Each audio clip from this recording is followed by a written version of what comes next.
Chers amis téléspectateurs, j'espère tout d'abord que vous avez passé un excellent week-end pascal. Il reste 4 jours cette semaine, et je voudrais en 4 jours dresser un scénario possible jusqu'en 2022 sur les plans politique, économique, social et culturel. Et donc aujourd'hui, je voudrais démarrer par un premier scénario politique qui pourrait se dérouler jusqu'en 2022, sachant que ce scénario n'engage évidemment que votre modeste chroniqueur. Qu'en est-il aujourd'hui? Nous avons un gouvernement qui est objectivement discrédité. Il ne sait pas gérer le coronavirus, il a menti un nombre incalculable de fois depuis 2 mois, il a menti, s'est démenti, a rementi, a re-rementi, puis s'est redémenti. Plus personne ne sait exactement ce qui se passe, ce qui va se passer, comment nous allons sortir du confinement, quelles seront les conséquences de ce confinement. Donc le gouvernement est discrédité, c'est un fait.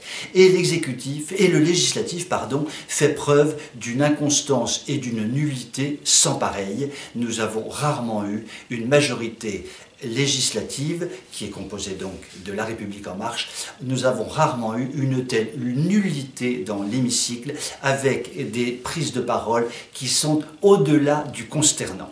Donc un exécutif discrédité, un législatif absolument nul. Et résultat des courses, eh bien la majorité des Français aujourd'hui n'a plus confiance ni dans l'exécutif ni dans le législatif et n'a pas confiance sur la sortie du coronavirus par rapport à ces dirigeants qui ne savent pas gouverner, car nous n'avons pas de gouvernants, nous avons uniquement des communicants qui en plus de ça communiquent très mal parce que la base évidente de la communication, c'est d'abord l'authenticité. Or, le gouvernement et le législatif mentent tout le temps. Que peut-il donc se passer jusqu'en 2022? 2 scénarios possibles. Ou bien Macron décide de rester président de la République, avec une majorité à sa botte. C'est évidemment un scénario très confortable. Macron et Anne Bricheton sont dans une situation personnelle extraordinaire, des centaines de serviteurs autour d'eux 24 heures sur 24 pour leur assurer une vie plus que confortable. Il n'y a pas tellement de raison finalement de se séparer prématurément de ce genre de vie royale. Et puis je pense à tous ces députés LREM dont la nullité est accablante, qui risquent en cas d'élection de ne pas être réélus. La soupe est très bonne, si on peut en profiter pendant 2 ans, pourquoi pas? Dans ce scénario, c'est une catastrophe pour la France, il n'y aura plus aucune véritable mesure de redressement qui sera entreprise, c'est donc le scénario catastrophe. Deuxième scénario possible, la pression populaire est telle que Macron donne sa démission et des élections ont lieu pour élire un président de la République et une nouvelle majorité législative.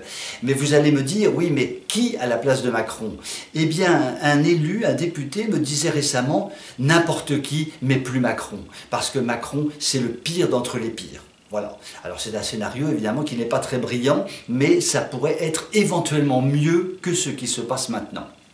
Maintenant, quelle est mon impression personnelle par rapport à ces 2 scénarios? Je crois vraiment que le scénario numéro 1 va être malheureusement le scénario probable. Macron va conserver son pouvoir, LREM va continuer à être majoritaire à l'Assemblée nationale. Ce sera donc très mauvais pour la France. Nous allons vivre une vie politique pendant les 2 ans qui viennent qui sera probablement relativement dramatique. C'est malheureusement le scénario qui a l'air de se profiler à l'horizon. Voilà donc pour cette perspective politique et nous aurons demain une perspective économique. Je vous dis donc à demain et vous souhaite une très bonne soirée.